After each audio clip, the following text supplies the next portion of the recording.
Welcome to another impactful episode of the Mind Over Habit podcast, where we explore mindset, leadership, resilience, personal growth, uh, and the habits that help us succeed both personally and professionally.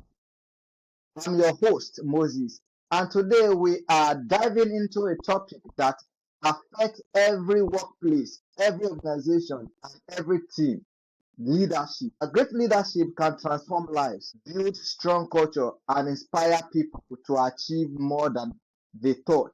Possibly poor, possibly poor leadership can do exactly the opposite.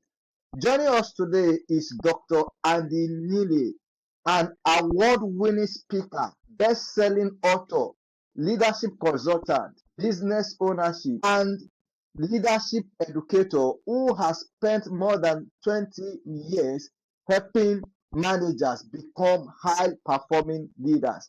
And welcome to Mind Over Habit podcast. Moses, I'm pleased to be with you. Thank you for the opportunity to share with you and your listeners about not just managing, but growing in our influence and becoming better leaders. I want you to also know that Dr. Andy Neillie is a leadership expert, keynote speaker, consultant, business owner, and best-selling author dedicated to helping organizations develop high-performing leaders.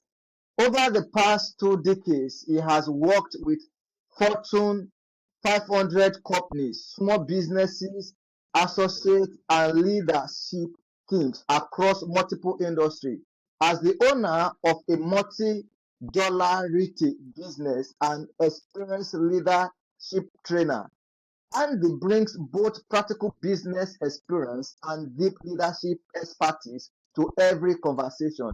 He's also the author of the Golden Principles: Life and Leadership Lessons from a Rescued Dog, an award-winning book that explores leadership through lenses of trust, patience, empathy, and service.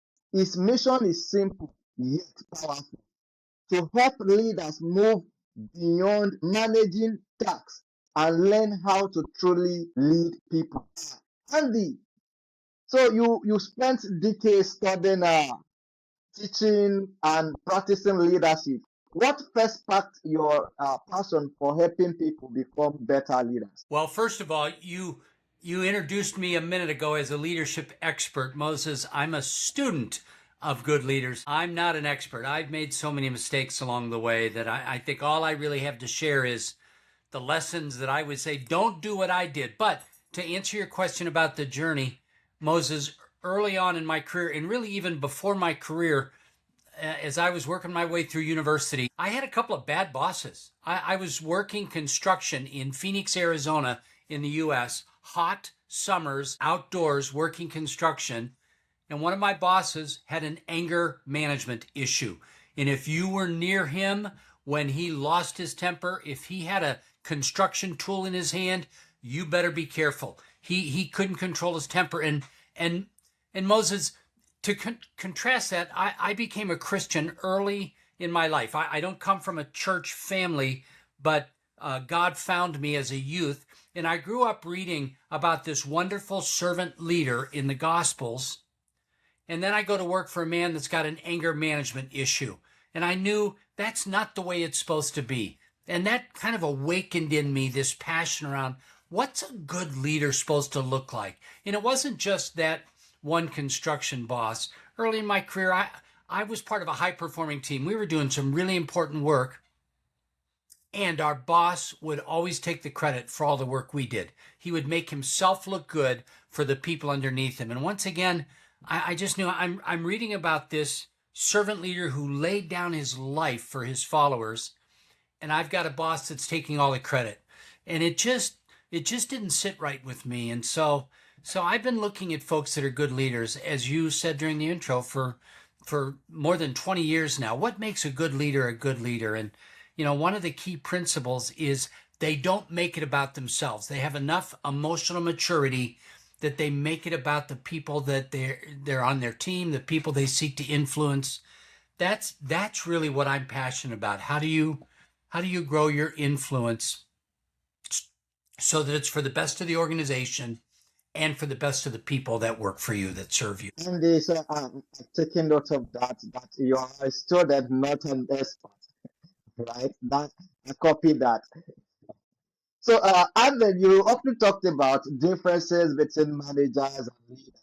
So, if someone asks you to explain that differences in simple terms, what will you say? You know, Moses, if you and I could together write the definitive book about the difference, we could both retire on the sale of that book. People have been talking about managers and leaders for decades, if not longer. I think at the very simple level, in some respects, managers have their heads down and are concerned with things, where leaders have their eyes up and are concerned with people. Now, it's not one or the other. The best managers are effective leaders, and leaders come out of the house of good management. So it's not an either or. You're not one or the other. I've worked with some great managers who were really high achieving leaders in their management position. But leaders are more about the people in the future. Managers are more about the things and today in some respects. All right. So, you have shared stories about working under a leader who left a negative impression on you. How did that experience shift your leadership philosophy? Well, you mentioned this best-selling book I wrote called The Golden Principles. And for those of your followers that are watching this podcast, you know, I'm working from my home office today, and over my shoulder, there's a dog lying on our daybed in our den. We've rescued 15 dogs over the years. And these dogs that have come to us sometimes came from bad situations. They were abused or neglected. And part of what we had to do if we were going to free them to be the freest dogs they could be was to earn their trust. And so, in some respects, Moses, part of what I learned about leadership was learning how do you get a dog that's been abused or neglected? How do you get a dog that's lived in a crate and is undernourished? How do you get a dog to trust you? And as we learned those lessons about getting down to their level and having a proactive yes instead of a reactive no, and using peers to help them learn what's safe. As we learned some of these lessons with their dogs, Moses, I realized, boy, getting down to their level, that's not just a good lesson to reach a dog. That's a good lesson for a leader to let their team members, to let the people know they want to influence. You're safe with me. We can be honest with one another. We can be transparent and vulnerable and help each other grow rather than needing to hide each other. A proactive yes instead of a reactive no. Instead of yelling at my dog when he did something wrong, commending him when he did something right. Once again, that's not just a dog lesson. That's a good reminder for leaders that we've got to celebrate successes with our team members, not just yell at them when they underperform. So lessons like that, I realized I've got a doctorate. I've written a couple of books. I've been thinking about this. Moses, I think I've learned as much from our dogs as I have from any of the other research I've done about how to grow as a leader. All right, Dr. Andy. So, many people get promoted because they are excellent performers, but they struggle when leading others. Why does that transition seem so difficult for many professionals? Yeah. And that's a great question. Over the years, I've worked a lot with sales teams and sales managers. And what you said is exactly right in many sales organizations. The top performing salesperson gets promoted to become the sales manager. And the problem with that is the skills that made you a sales performer. You want to win, you're diligent, it's all about closing business, securing that new client, getting them to say yes, pushing forward. In some respects, those very skills are not the same skill a manager needs, because a manager now needs to be more concerned with their team winning the awards than with them winning the awards. So I think the challenge with assuming people who are good performers can be promoted and become great managers is the competencies of a leader, the things that they need to execute on, are different than what the competencies are of a team member. Many sales managers I've worked with over the years have been able to learn those new competencies, but it doesn't come naturally at times. It's a different set of competencies if you're going to be an effective leader. A frontline performer needs to have their hands on the wheel, guiding every turn. An effective leader needs to take their hands off the wheel and let other people be in charge of that vehicle. It's a challenge at times. Good question. All right, Dr. Andy, you believe leadership is personal. What does that phrase mean, and why is it important in today's workplace? Yeah, I suspect it has always been important, Moses. We talk about, a generation ago. If we could go back to the 1970s, things were a lot simpler. I think if you and I were doing this interview in the 1970s, we would probably say leadership is personal, not just professional. What does that mean? You and I both know it's particularly true in the 2020s. In a post-COVID world, in a world that's been turned upside down, I talk about the concept of leadership covenant. If you're a leader, you don't just have a contract with your employees. A contract is a formal document. You also have a covenant. And so there in Nigeria and here in the U.S., the good analogy is a marriage covenant. If a couple gets married here in Texas, in the U.S. where I live, there is the personal relationship, the love and affection, the vows of till death do us part, in sickness and in health, and the romantic story of a couple coming together. There's also a formal document that an official signs at the conclusion of their wedding ceremony that gets recorded with the Secretary of State or the county clerk. There is both a personal and a formal relationship when we talk about covenant.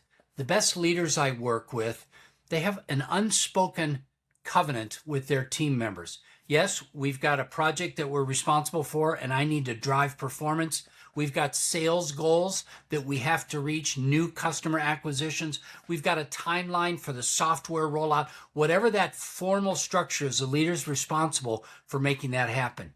And at the same time, the leader's responsible for taking care of their people. So when Andy comes to Moses and says, "Hey, boss, my dad needs to go to the hospital and have a surgery. I need another week off."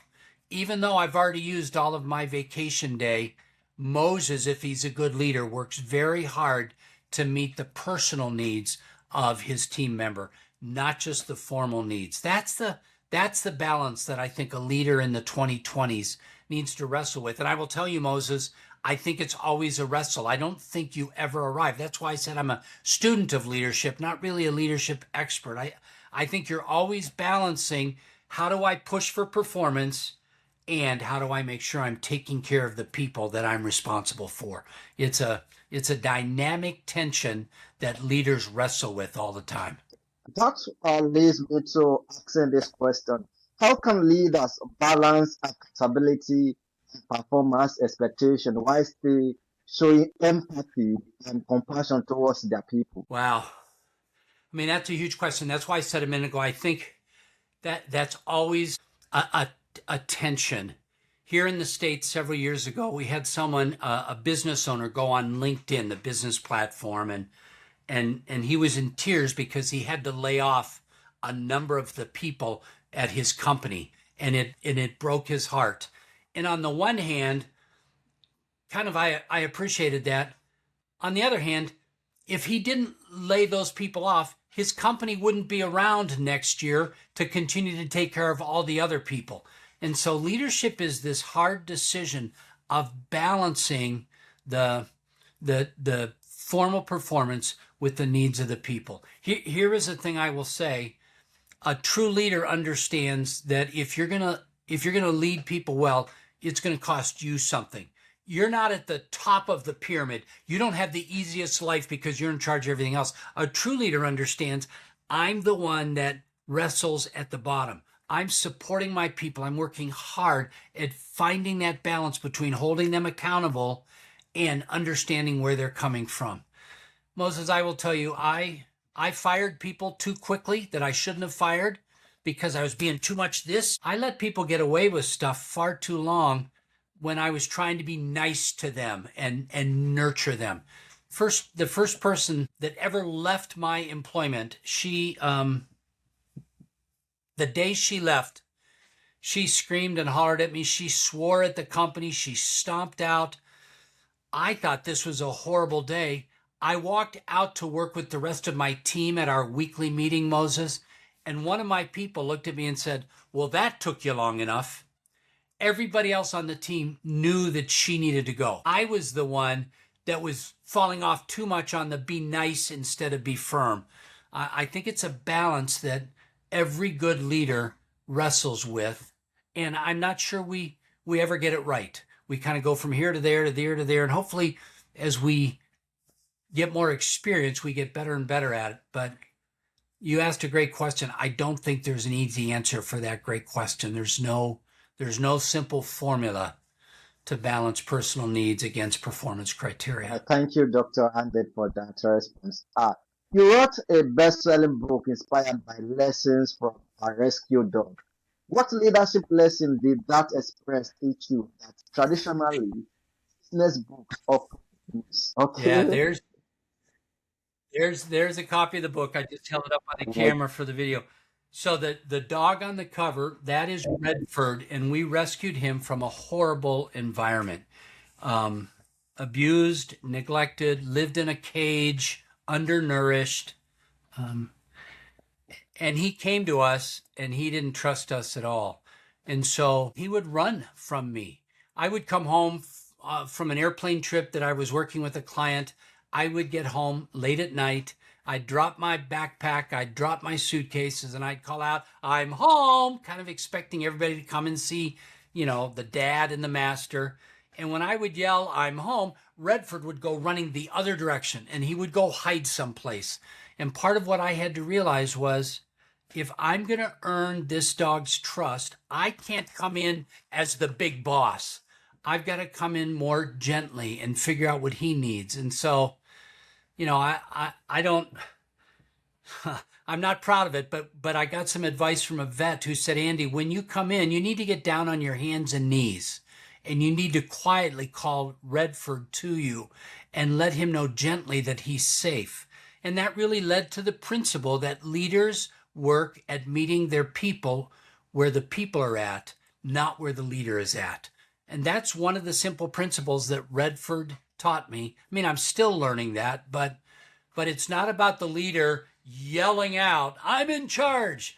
It's about the leader coming alongside and saying, "I'm with you. How do we grow together?" So the book is full of stories like that, where the dogs taught me how to be a better leader. All right. Many organizations struggle with employee retention. What role does leadership play in whether talented people stay or leave? Yeah, that's a great question. There's actually some compelling statistics about effective leadership and two things. One, increased employee retention, and two, higher customer satisfaction scores. Stephen Covey, the author of The 7 Habits of Highly Effective People, this landmark book, probably 30 years ago at this point, he said it well. People join organizations for the job. They leave because of their manager.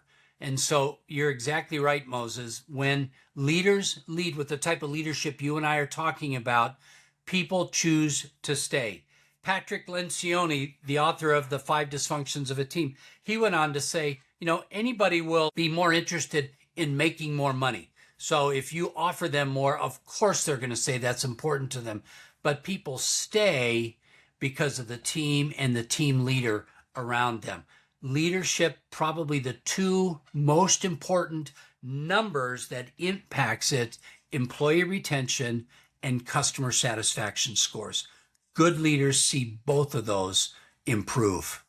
All right, Dr. Andy. Difficult conversations are unavoidably in leadership.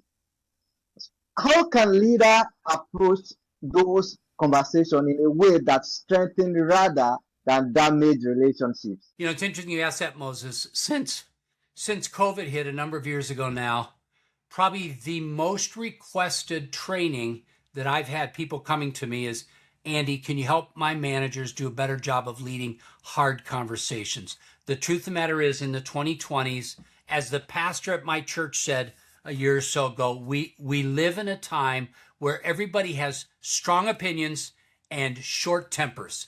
And that's the environment that we're leading in.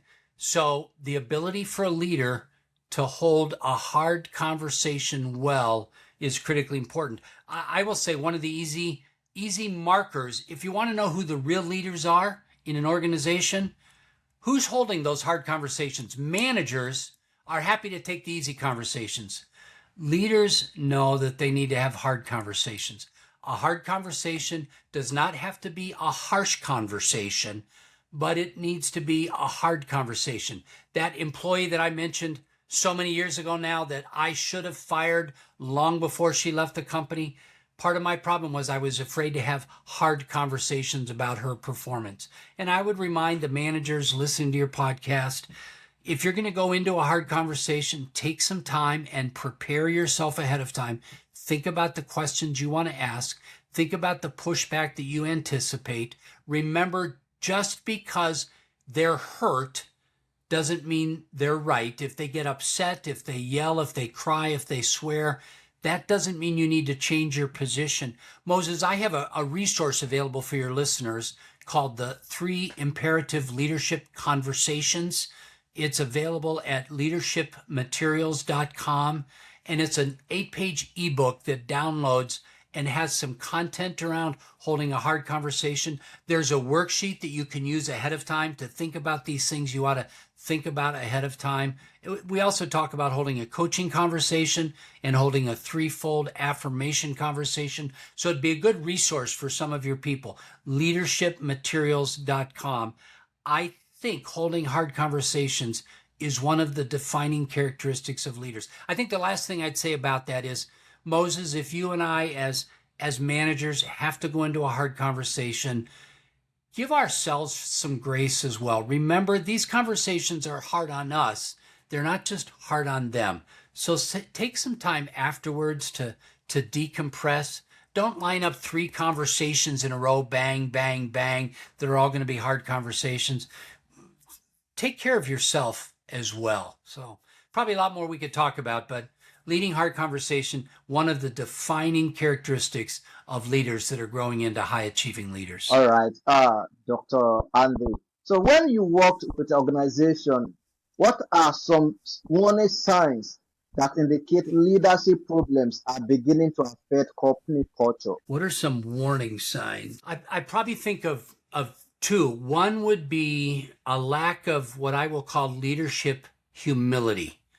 You and I talked about transparency and vulnerability. I think a leader who thinks that he's on top of his game is a leader that's on his way to crashing and burning. I think every good leader needs to realize I got to quit thinking about myself. And you and I both know what humility is not thinking low about yourself. It's thinking less about yourself. I've got to be thinking about them. So I think the first thing is, if there's a lack of leadership humility, that's a sign that this is an unhealthy team. I think the second thing I would say is if there's hiddenness.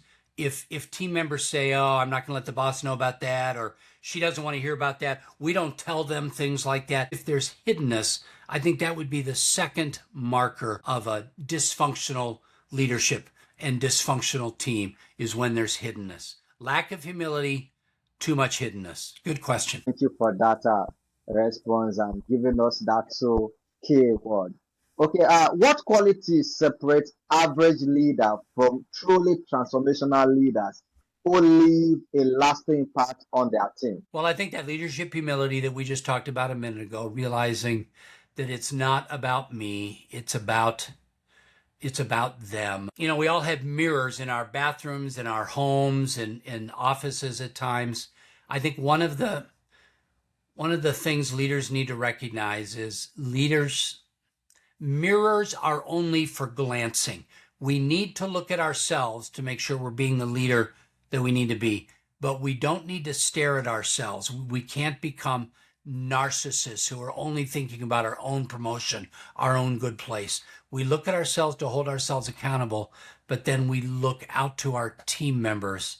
I think that's one of the marks of somebody who's becoming a high achieving leader is they look out rather than in. I think one of the other marks is they lead themselves first. Moses, I call it the leader's hour. It's not necessarily a 60-minute hour, but many of the good leaders I work with, they start their day with some consistent disciplines and approaches. As a Christian, there's some spiritual disciplines I practice. A lot of times for leaders, it includes some physical fitness, and then it includes taking a look at the upcoming day, the meetings they're going to be in, the decisions they need to make, the people they'll be interacting with. That leader's hour prepares them to make the next 8 hours even more effective. So those would be a couple things probably. Leaders don't make it about you, but leaders make sure that you're prepared to lead well. You do those things, and I think you're on the road to becoming a high-achieving leader. All right. If you could sit down with every new manager starting their leadership journey tomorrow, what advice will you give them before they lead their first team? Well, I think one of it would be that leader's hour that you and I just talked about, that lead yourself first on a daily basis. I think the other one would be there are so many resources out there. Continue to invest in yourself. Listen to Moses's podcast. Read a book by Patrick Lencioni or John Maxwell. Dial up other leadership people that you know have good audiobooks or podcasts or written things. Make self-development. You know, I used to say 20 years ago, leaders are actually spelled readers, Readers. In today's world, I'm not sure we need to be reading as much as we might need to 20 years ago because we've got audio, we've got YouTube, we've got video learning.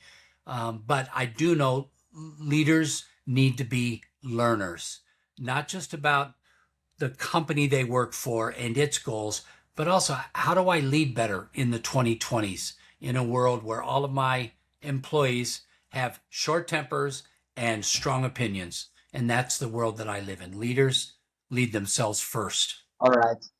Thank you. So, how can a listener connect with you, Dr. Andy?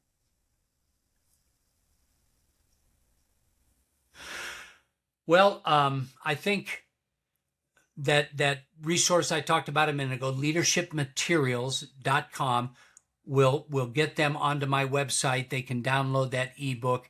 And then the other thing is if they just go to Neillie Leadership Group, and you've got on the video, you've got my last name is spelled a little distinctly, but if they spell it correctly, it'll take them to my website. And up at the top banner of my website, I've got a link. Anybody can grab 15 minutes. I'd love to visit with some of your listeners about their leadership challenges so they can just grab hold of 15 minutes off of my website and we can have a conversation. I realize that most of your listeners are in Africa and I'm in the States. There's a 6 or 7 hour time zone change, so we'll have to be mindful of that. But as you and I shared before you turned the recorder on, I've fallen in love with Africa. I've been in your great continent. Haven't made it to Nigeria yet, but I've been to West Africa and South Africa, most recently Mozambique, and there are wonderful things going on in people development in Africa, and I'd be glad to be a part of that. Thank you so much for that remark, Andy. So, Andy, thank you for sharing your leadership wisdom, practical insights, and personal experience with us today.